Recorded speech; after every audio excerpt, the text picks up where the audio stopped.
In this video, I will be showing you how to delete email account in Namecheap account. So let's get started with the video.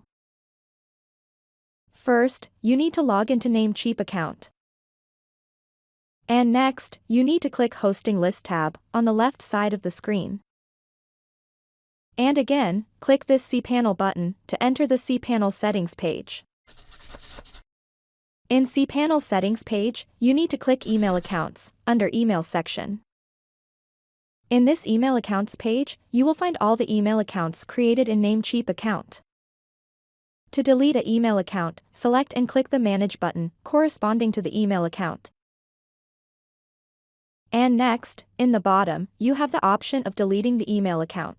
So click Delete Email Account button. And again, click this Delete button to confirm deleting the email account permanently. And done deleting the email account in Namecheap account.